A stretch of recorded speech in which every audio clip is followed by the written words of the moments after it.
Quand je suis arrivé, Quand je suis arrivé, Quand je suis arrivé, quand je suis arrivé, quand je suis arrivé, je ne savais pas comment me diriger dans la ville.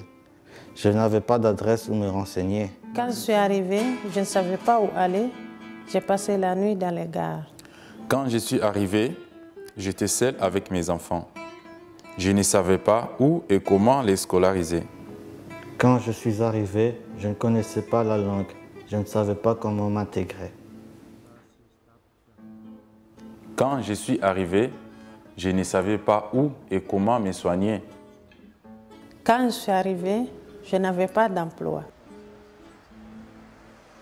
Les demandes qui sont formulées, les types de demandes qui sont faites par les gens dépendent de leur propre vécu, de leur propre histoire.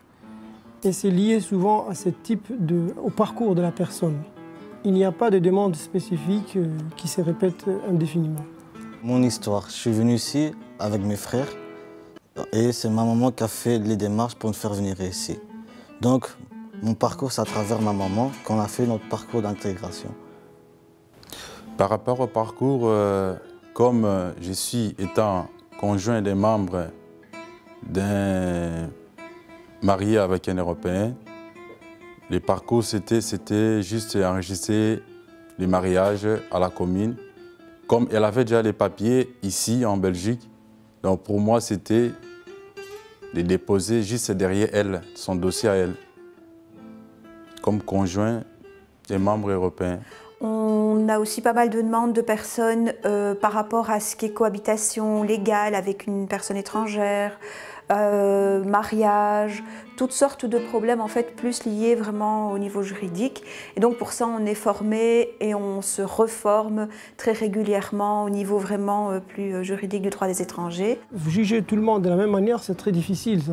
Donc je pense qu'il y a un public qui est facile à accéder. Une fois qu'on lui donne les outils, il est facile à accéder, à s'intégrer. Il y a un autre public qu'il faut faire un travail de zéro parce que la personne ne parle pas la langue, parce que la personne n'a jamais été à l'école dans son pays, parce que la personne a une histoire qui est propre.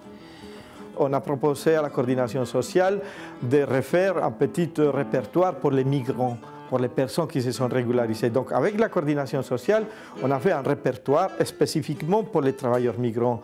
On a, avec les CPAS et la coordination sociale, réédité, renouvelé ce répertoire pour les donner aux gens dans plusieurs langues.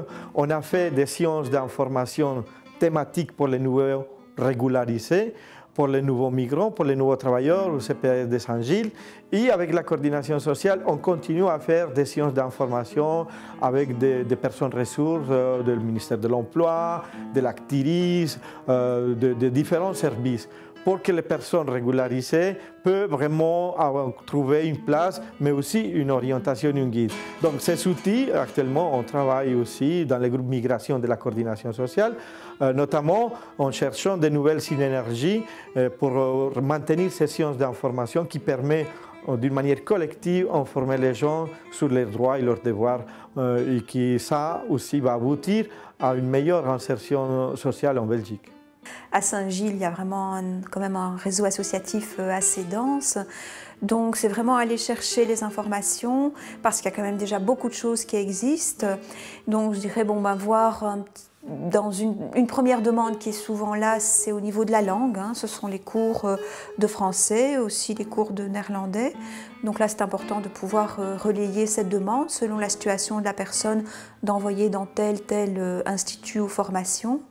C'est aussi tout ce qui concerne la recherche d'emploi. Donc là aussi, je dirais que les gens ne doivent pas hésiter aussi à être actifs par rapport à ça, à se faire aider, parce que quelquefois à Actiris, on dépose une demande comme chercheur d'emploi, mais de chercher vraiment un accompagnement, de chercher à se faire aider, des associations qui peuvent aider à traduire des curriculum vitae, qui peuvent aider aussi à un accompagnement plus actif d'une recherche d'emploi, à prendre des contacts, à orienter un peu les personnes.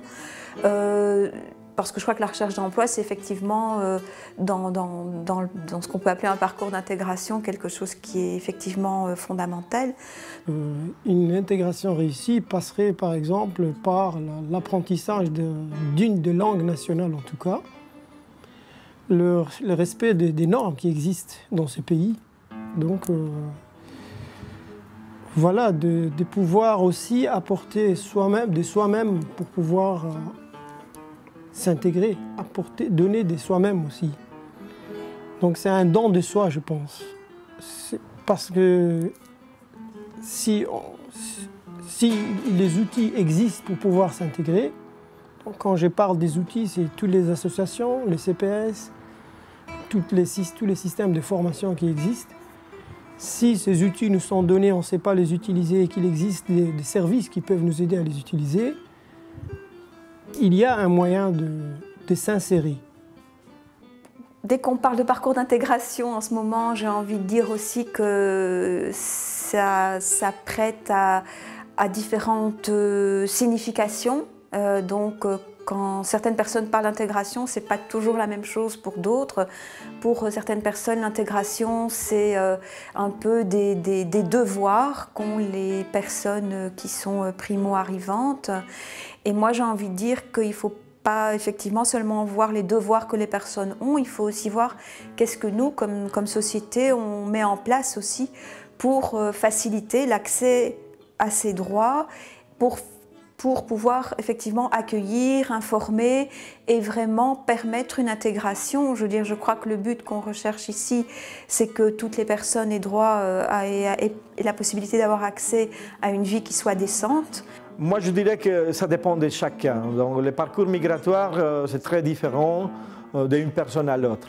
Pour certaines personnes, ça peut être arriver à avoir leurs papiers et avoir un travail. Pour des autres personnes, c'est changer de travail, faire une formation, regrouper la famille. Bon, on fait.